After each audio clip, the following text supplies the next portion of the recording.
इस वीडियो के अंदर हम लोग डिस्कस करने वाले हैं आईटीआर के सबसे कॉम्प्लिकेटेड फॉर्म आईटीआर 3 फाइलिंग के बारे में फॉर द असेसमेंट ईयर 24 और 25 के लिए। जी हाँ, सारे कैसे एरर को रिजॉल्व करना है, चाहे आपकी सैलरी की इनकम है, एफ&ओ है, इंट्राडे है, बिजनेस से इनकम है, वीडीए है, कैपिटल गेन है, अदर सोर्स की इनकम है। तो जितने भी भाई शेड्यूल होते हैं ना आईटीआर 3 के अंदर, सारे एक्सप्लेन करने वाला हूं 1 बाय 1।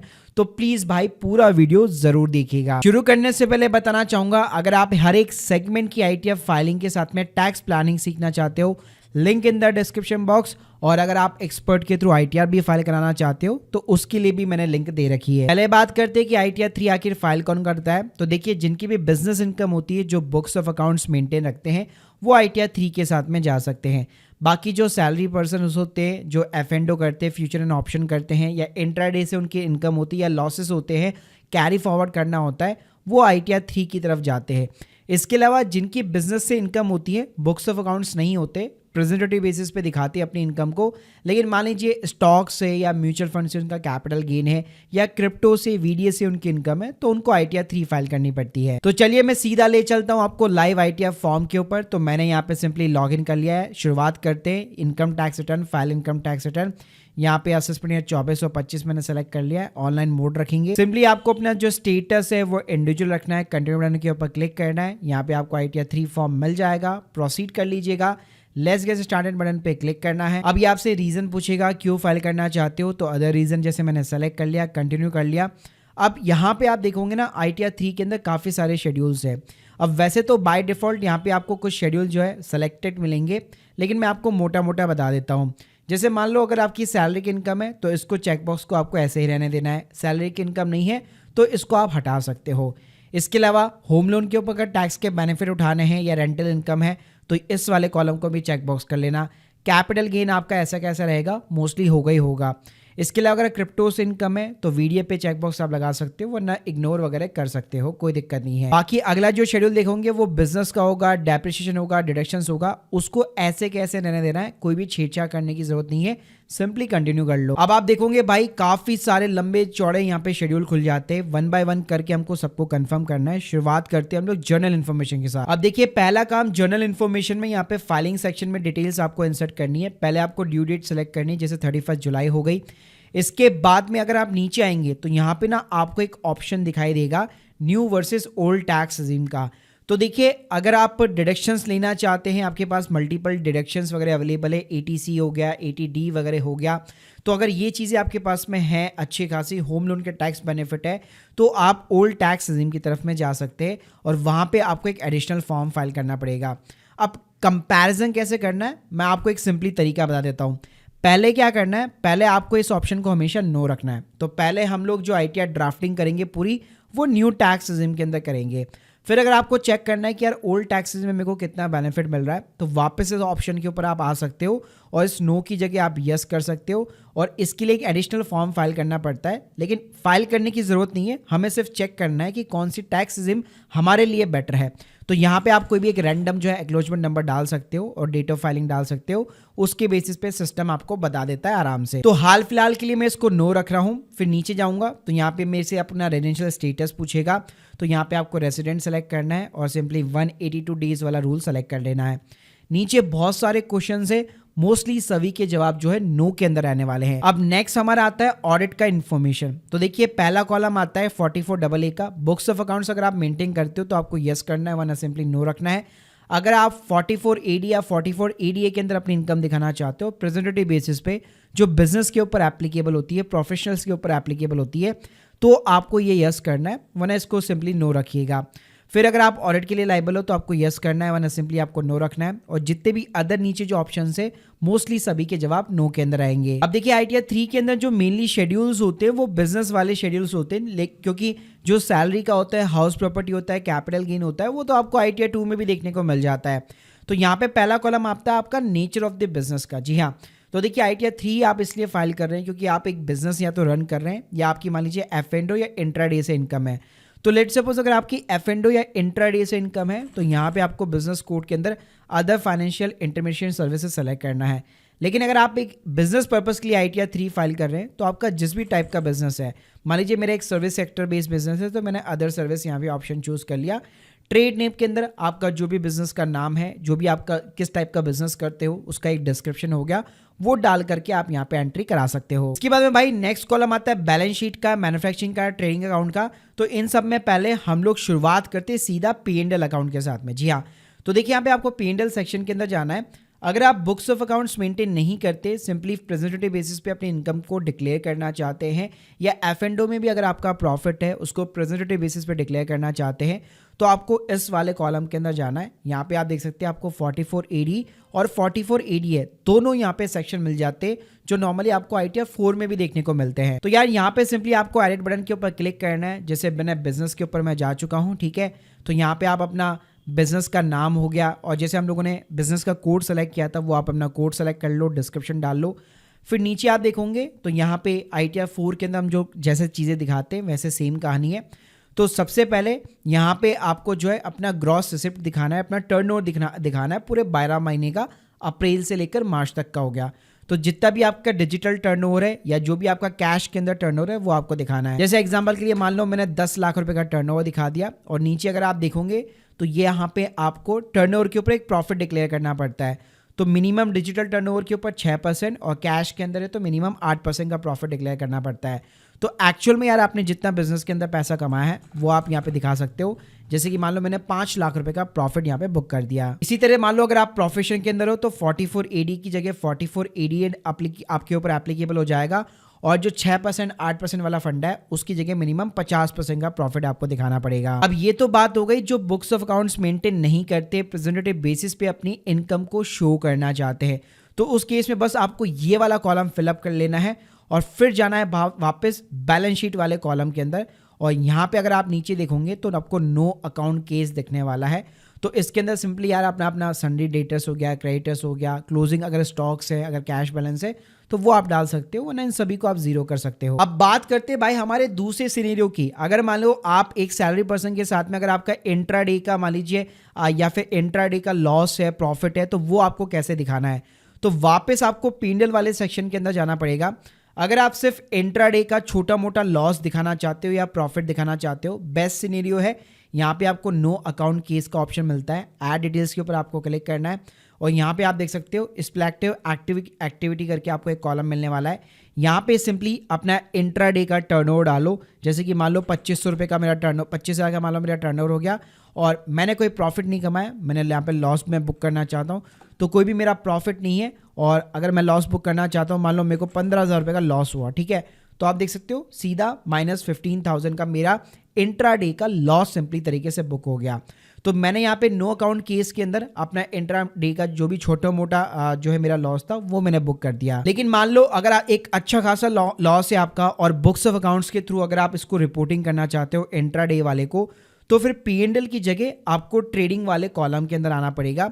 और अब से आप देखोगे तो यहाँ पे ये वाला जो कॉलम है बेसिकली ग्रॉस प्रॉफिट वाला 12th नंबर का, यहाँ पे भी आपको एक इंट्राडे का कॉलम दिख रहा है। तो जैसे हम लोगों ने वहाँ पे टर्नओवर डाला, सेम टर्नओवर उसी तरीके से आप यहाँ पे रिपोर्ट कर सकते हो कि मान लो 25,000 का टर्नओवर हो गया, 15,000 का मेरे को लॉस हुआ, तो इस तरह से बकायदा आप यहाँ पे रिपोर्टिंग कर सकते हो। अब बात करते हैं तीसरे सिनेरियो की। मान लो आपका F&O के अंदर लॉस है, तो वो भाई कैसे रिपोर्ट होगा। तो उसके लिए फिर भाई आप ट्रेडिंग अकाउंट के अंदर आओ, और आपकी जो भी टोटल सेल है वो आप रेवेन्यू फ्रॉम द ऑपरेशन के अंदर यहाँ पे दिखा सकते हो। तो यहाँ पे आपको एडिट बटन के ऊपर क्लिक करना है, नेचर ऑफ रेवेन्यू के अंदर आपको टोटल सेल डालनी है। फिर नीचे आप देखोगे तो यहाँ पे सेव करने के बाद में नीचे की साइड में डायरेक्ट एक्सपेंस मिलेगा, यहाँ पे आपको परचेज डालनी है। तो मान लो अगर आपकी परचेज ज्यादा हुई, आपकी सेल कम हुई, तो ऑटोमेटिकली यहाँ पे आपका लॉस निकल के आ जाएगा।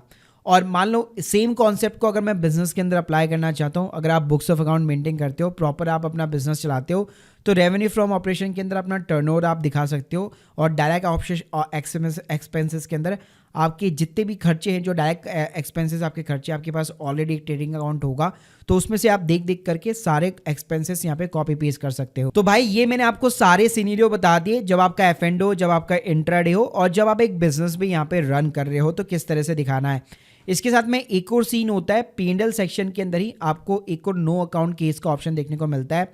जैसे हम लोगों ने यहाँ पे इंट्राडे दिखाया था, मान लो आप एक छोटा सा बिजनेस रन कर रहे हो, या मान लो आप F&O कर रहे हो, वहाँ पे कोई बुक्स ऑफ अकाउंट मेंटेन नहीं कर रहे, लेकिन प्रॉफिट कमा रहे हो, डिसेंट सा प्रॉफिट, ठीक है। तो यहाँ पे आप जो है सिंपली यहाँ पे आप रिपोर्टिंग कर सकते हो कि मान लो मेरा जो टर्नओवर है वो सिर्फ यार 80,000 रुपये का है, ठीक है, और मैंने सिर्फ 10,000 रुपये का प्रॉफिट कमाया है, तो यहाँ पे यार कोई भी बुक्स ऑफ अकाउंट्स या कोई भी प्रेजेंटेटिव बेसिस पे दिखाने की जरूरत नहीं है। इस नो अकाउंट वाले केस के अंदर आप अपना बिजनेस एंड प्रोफेशन यहाँ पे बकायदा रिपोर्ट कर सकते हो। भाई इस तरीके से P&L सेक्शन, ट्रेडिंग अकाउंट, ये दोनों के अंदर आपको रिपोर्टिंग करनी है। इसके बाद में जो बैलेंस शीट वाला पार्ट है, अगर नो अकाउंट का केस है तो यहाँ पे आप रिपोर्टिंग कर सकते हो, लेकिन अगर आप बुक्स ऑफ अकाउंट मेंटेन करते हो, प्रॉपर बैलेंस शीट है आपके पास, तो फिर भाई आपको सोर्स ऑफ फंड के अंदर प्रोप्राइटर कैपिटल वगैरह हो गया या आपके लोन्स एंड फंड्स है तो वो आपको दिखाने पड़ेंगे।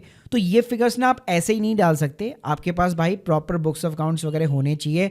फिक्स असेट्स हो गई, इन्वेस्टमेंट हो गया, करंट असेट्स हो गई, तो इन चीज़ों को डालने के लिए बुक्स ऑफ अकाउंट्स रखना ज़रूरी है। बाकी आप बुक्स ऑफ अकाउंट मेंटेन नहीं करते, सिंपली जो सी वाला सेक्शन है उसके अंदर आप फिगर डाल दो। तो भाई ये हमारे मेन सेक्शन सारे कंप्लीट हो चुके। अब हमारे जितने भी सेक्शंस होते हैं वो तो हमें ITR 2 के अंदर भी देखने को मिल जाते हैं। इसके अंदर मेन आपका एक सैलरी का कंपोनेंट होता है, तो यहाँ पे अगर आपके पास फॉर्म 16 इश्यू हो रखा है तो यहाँ पे बाकायदा ही ऑटोमेटिकली डिटेल्स जो है आपको प्रीफिल्ड यहाँ पे सिंपली मिल जाने वाली है। वरना यहाँ पे एडिट डिटेल्स पे क्लिक करो, अपना एम्प्लॉयर का नेम डालो, एड्रेस डालो, पिन कोड डालो, यहाँ पे सिंपली आपकी जो भी बेसिक सैलरी है वो बाकायदा यहाँ पे आप सिंपली तरीके से दिखा सकते हो। फिर नीचे अगर आप देखोगे तो यहाँ पे आपको अलाउंसेस देखने को मिल जाएंगे, लेकिन ध्यान रखना हम लोगों ने न्यू टैक्स रिजिम सेलेक्ट कर रखा है, तो HRA, LTA ये बेनिफिट्स आपको देखने को यहाँ नहीं मिलने वाले हैं। जी हाँ, अगर ये बेनिफिट्स अगर आपको उठाने हैं तो वापस आपको जर्नल इन्फॉर्मेशन में जाना पड़ेगा और जिस ऑप्शन को हम लोगों ने नो कर रखा था उस ऑप्शन को हमें येस करना होगा, तब जाके आप यहाँ पे HRA, LTA के बेनिफिट्स उठा पाओगे। बाकी न्यू जो टैक्स रिजीम है उसके अंदर ऐसा आपको कोई भी अलाउंसेस देखने को नहीं मिलता है। नीचे यार सिंपली आपकी स्टैंडर्ड डिडक्शन देखने को मिल जाती है, प्रोफेशनल टैक्स डिसेबल मिलेगा, ये केवल आपको ओल्ड टैक्स रिजीम के अंदर ही अनेबल मिलेगा। फिर भाई अगला कॉलम आपका हाउस प्रॉपर्टी का है सिंपली, तो अगर आपने होम लोन उठा रखा है, सेल्फ ऑक्यूपाइड प्रॉपर्टी है, उसके ऊपर टैक्स बेनिफिट उठाना चाहते हो तो वो भी सिर्फ आपको ओल्ड टैक्स रिजीम में देखने को मिलेगा। तो यहाँ पे केवल right now new tax regime में केवल आप रेंटल इनकम दिखा सकते हो, जैसे कि आप स्क्रीन के सामने आप देख सकते हो। अगर मैं सेल्फ ऑक्यूपाइड करूंगा तो इंटरेस्ट का कोई भी बेनिफिट उठाने का कॉलम नहीं दिखेगा, लेकिन मैं जैसे लेट आउट करूंगा तो अगर आपका रेंटल इनकम से यहाँ पे जो है रेंट अगर आपका रिसीव होता है तो यहाँ पे आप सिंपली 12 महीने का अपना रेंट डाल सकते हो। इसके अलावा म्युनिसिपल पार्टी का टैक्स हो गया। नीचे अगर आप देखोगे तो यहाँ पे आपको interest payable on borrowed capital मिल जाएगा। तो अगर आपने होम लोन ले रखा है वो भी एक रेंटल प्रॉपर्टी के ऊपर, तो उसका न्यू टैक्स में भी बेनिफिट मिलता है, तो उसका बकायदा अमाउंट आप इस वाले कॉलम में ले सकते हो। उसके बाद में भाई हमारा अगला जो शेड्यूल BP होता है, इसमें आपको कुछ भी करने की जरूरत नहीं होती है। जो आपने P&L सेक्शन के अंदर चीजें डाली है, इंट्राडे के अंदर जो चीजें डाली है वही ऑटोमेटिकली कैरी फॉरवर्ड होकर यहाँ पे आती है, तो इसको सिंपली आपको कंफर्म कराना रहता है। अगला जो शेड्यूल होता है मेन इंपॉर्टेंट, वो आपका कैपिटल गेन का रहता है, तो आपको CG शेड्यूल के अंदर जाना होगा। अब यहाँ पे देखो दो सेक्शन मिलेंगे, 111A मिलेगा और 112A मिलेगा। तो इसके अंदर देखिए अगर आपका शॉर्ट टर्म कैपिटल गेन है तो भाई 111A के अंदर जाता है, लॉन्ग टर्म है तो 112A के अंदर जाता है। यहाँ पे सिंपली आपको कंटिन्यू कर लेना है और यहाँ पे टोटल आपको सेल वैल्यू, बाय वैल्यू डालनी पड़ती है, और ITR 2 के अंदर भी ये फंडा सेम रहता है। तो जैसे मैंने 111A सेलेक्ट कर लिया, full value of the consideration के अंदर आपके जितने भी म्यूचुअल फंड जो आपने बेचे हैं, जो आपने स्टॉक्स बेचे हैं, उनकी टोटल सेल वैल्यू हो गई और उनकी टोटल बाय वैल्यू हो गई, जहाँ पे भी आपने शॉर्ट टर्म कैपिटल गेन या लॉस कमा रखा है। तो मान लो जैसे 10 लाख रुपए की आपकी जो है 1 लाख रुपए की आपकी मान लीजिए सेल वैल्यू हो गई, और मान लीजिए 80,000 रुपये का आपका जो है कॉस्ट हो गया, ठीक है। तो ये देख सकते हो आप 20,000 रुपये का प्रॉफिट हो गया। इसी तरह मान लो अगर मेरे को लॉस दिखाना है तो यहाँ पे देख सकते हो आप, मैंने कॉस्ट बढ़ा दी तो मेरा यहाँ पे सिंपली लॉस हो गया। तो ध्यान रखिएगा यहाँ पे आपको सिंपली नेट डालना पड़ता है अपने स्टॉक्स और अपने म्यूचुअल फंड्स दोनों का। नीचे वाला अगर आप कॉलम देखेंगे तो 112A का कॉलम है, तो यहाँ पे आपको एड डिटेल्स पे क्लिक करना है। ये पूरा लॉन्ग टर्म कैपिटल गेन का होता है, 1 लाख की एग्जाम्पशन बाकायदा यहाँ पे देखने को मिलती है। तो यहाँ पे ना दो ऑप्शन मिलेंगे, 2018 के पहले शेयर खरीदे तो आपको 1 बाय 1 करके डालना पड़ेगा, 2018 के बाद में कोई शेयर खरीद के या म्यूचुअल फंड खरीद के बेचा है तो आपको ये वाला ऑप्शन सेलेक्ट करना है। यहाँ पे full value of the consideration डालना है, जैसे मान लो सेम 1 लाख रुपए मैंने डाल दिया, ठीक है, और 80,000 रुपये आपकी कॉस्ट ऑफ एक्विजिशन हो गई। ध्यान रखिएगा कई लोग यहाँ पे कंफ्यूज ये होते हैं कि हमें यहाँ पे 1 लाख रुपए की एग्जाम्पशन ऐसे नहीं मिलती है, लेकिन आपको अगर मान लीजिए टोटल जो भी नेट हुआ है अगर 20,000 रुपये हुआ है तो वो आपको यहाँ पे इंसर्ट करना है। सिस्टम अपने आप जो है 1 लाख रुपए की जो एग्जाम्पशन है ना वो अपने आप कैलकुलेट कर लेगा, आपको दिमाग नहीं लगाना यहाँ पे, ये सारी चीजें अपने आप हो जाती है। इसके अलावा भाई अगला जो कॉलम होता है वो VDA वाला कॉलम होता है। अगर आपकी क्रिप्टो से भाई बाकायदा इनकम है तो यहाँ पे आपको डिटेल्स ऐड करनी है, तो यहाँ पे सिंपली डेट ऑफ एक्विजिशन, कब आपने वो ट्रांसफ़र किया था। यहाँ पे आपको 2 कॉलम मिलेंगे। ITR 2 के अंदर सिर्फ कैपिटल गेन देखने को मिलता है, लेकिन आप P2P ट्रेडिंग वगैरह ये चीज़ें करते हो तो आप बिजनेस इनकम के अंदर जा सकते हो। तो आपकी जो भी कॉस्ट ऑफ एक्विजिशन है, जैसे मान लीजिए 1 लाख रुपीज़ हो गया, नेट कंसिडरेशन के अंदर मान लीजिए 80,000 रुपये हो गया, तो अगर आपका लॉस है तो वो बुक नहीं होगा, सिर्फ आपका जो प्रॉफिट है केवल वही बुक होगा। तो यहाँ पे आप देख सकते हो 10,000 रुपये का मेरा प्रॉफिट बुक हो गया। तो इस तरह से 1 बाय 1 यहाँ पे आप जो भी आपका मतलब क्रिप्टो का बेसिकली प्रॉफिट है या लॉस है वो आप यहाँ पे दिखा सकते हो। इसके अलावा अगले शेड्यूल में जाओगे तो यहाँ पे आपको अदर सोर्सेज का मिलेगा, जिसके अंदर आपका बकायदा बैंक का इंटरेस्ट हो गया, डिविडेंड की इनकम हो गई, ठीक है, या कोई और अदर इनकम है उसको आप रिपोर्ट कर सकते हो। तो यहाँ पे वैसे तो आपको डेटा प्रीफिल मिलेगा, तो आपको यहाँ पे ज़्यादा टेंशन लेने की ज़रूरत नहीं है। यहाँ पे बस आपको एक काम करना है कि अगर कोई और अदर इनकम है जिसको आप रिपोर्ट करना चाहते हो तो सिंपली यहाँ पे आप एक डिस्क्रिप्शन डाल सकते हो और उसके सामने यहाँ पे आप उसकी इनकम रिपोर्ट कर सकते हो, जिस भी टाइप की इनकम है। बाकी गाइस फिर अगर आप नीचे जाओगे तो यहाँ पे सिंपली आपको CYLA, BFLA और CFL शेड्यूल मिलता है। ये बेसिकली लॉस को सेट ऑफ करने के काम में आते हैं। यहाँ पे आपको कोई भी डेटा इंसर्ट करने की जरूरत नहीं है, सिंपली तीनों को आपको केवल कंफर्म कराना रहता है। फिर अगर आप नीचे जाओगे तो यहाँ पे चैप्टर 6A मिलेगा, जिसके अंदर आपको डिडक्शन मिलती है, लेकिन हम लोगों ने न्यू टैक्स रेजिम भाई सेलेक्ट कर रखा है तो उसमें कोई भी ATC वगैरह कोई भी ऐसा कोई डिडक्शन नहीं मिलता है। जैसे अगर आप देखोगे भी तो सारे जो भाई सेक्शन होंगे ना वो आपको डिसेबल मिलने वाले हैं। तो जैसे आप देख सकते हो यहाँ पे मेरे को ATC वगैरह ये सब मेरे को डिसेबल मिलेगा। ये अनेबल कब मिलेगा? जब मैं जनरल इन्फॉर्मेशन में जाकर ओल्ड टैक्स रेजिम अडॉप्ट करूंगा। तो लास्ट में भाई यहाँ पे कंप्यूटेशन ऑफ टोटल इनकम आता है। यहाँ पे भी कोई फिगर डालने की जरूरत नहीं है, आपने जो जो चीजें डाली है वो आपको सिंपली तरीके से समराइज की तरह यहाँ पे आपको दिखाने वाला है। नेक्स्ट कॉलम आपका टैक्स पेड का होता है, कोई TDS वगैरह कटा हुआ है तो उन सभी की आपको यहाँ पे प्रॉपर जो है एंट्रीज दिखाने वाला है। उसके बाद में भाई लास्ट में computation of tax on total income के ऊपर चले जाओ। यहाँ पे आपका बकायदा जो भी टैक्स बन रहा होगा उसकी आपको समरी दिखाएगा, जो भी आपके इनकम के ऊपर, और जो भी आपका पेमेंट करना रहेगा। अगर टैक्स लायबिलिटी बन रही है तो पे करना रहेगा, TDS का रिफंड आ रहा है तो TDS का रिफंड बता देगा, कोई भी रिफंड नहीं है, कोई भी यहाँ पे टैक्स की लायबिलिटी नहीं है तो यहाँ पे आपको अमाउंट पेबल में 0 बताएगा और आगे आप प्रोसीड कर सकते हो। भाई इस तरह से आप यहाँ पे जैसे प्रोसीड करोगे, अगर कोई भी ITR 3 के अंदर एरर्स होंगे तो वो आपको दिखा देगा, वरना सिंपली आपका वैलिडेशन सक्सेसफुल रहता है और एक आधार OTP डाल के आप अपनी ITR 3 को सबमिट कर सकते हो। और बाकी अगर आपको चेक करना है कि यार न्यू मेरे लिए ज़्यादा बेटर है या फिर ओल्ड टैक्स रेजिम बेटर है, तो मैंने ऑलरेडी आपको बता चुका हूँ, आपको जनरल इन्फॉर्मेशन के अंदर आना है। नो रखोगे तो न्यू टैक्स रेजिम के अंदर कैलकुलेट करेगा, यस करोगे बाकायदा तो यहाँ पे आपको एक डेट डालनी पड़ेगी और एक कोई भी आप एक्नॉलेजमेंट नंबर यहाँ पे इंसर्ट कर सकते हो। लेकिन ध्यान रखिएगा, एक बार अगर आपने डिसाइड कर लिया कि हाँ यार अब तो मेरे को ओल्ड टैक्स रेजिम की तरफ में जाना है, वहाँ पे मेरे को ज़्यादा बेनिफिट मिल रहा है, उसी में मैं फाइल करूँगा, तो भाई ITR फाइल करने से पहले 10IEA ज़रूर फाइल कर लेना। इसके ऊपर भाई मेरा ऑलरेडी सेपरेट वीडियो बना हुआ है, वो आप चेकआउट कर सकते हो कि कैसे फाइल करना है। तो वहाँ पे जो भी एक्नॉलेजमेंट नंबर जनरेट होता है वो सिंपली यहाँ पे आप पुट करके अपनी ITR 3 को सबमिट करा सकते हो। एक बार जैसे आपकी ITR 3 सबमिट हो जाती है, नॉर्मली जो इसमें ज़्यादा टाइम लगता है प्रोसेसिंग होने में, 2 से 3 महीने यहाँ पे बेसिकली आपके लग सकते हैं अगर आपका TDS का रिफंड भी आना है तो। So guys hope you like this video. अगर आप लोग के कोई भी डाउट्स है कमेंट बॉक्स के अंदर जरूर बताइए। कॉम्प्लिकेटेड ITR है भाई, अगर आप एक बिगनर लेवल पे हैं तो डेफिनेटली थोड़ा सा वक्त आपको लग सकता है। बाकी मैं आपको रिकमेंड करूंगा हमेशा टैक्स एक्सपर्ट की ज़रूर आपको सलाह लेनी चाहिए। अगर आप हमसे भी फाइल कराना चाहते हैं, link in the description box, या सीखना भी चाहते हैं, link in the description box. Thank you guys, thank you very much.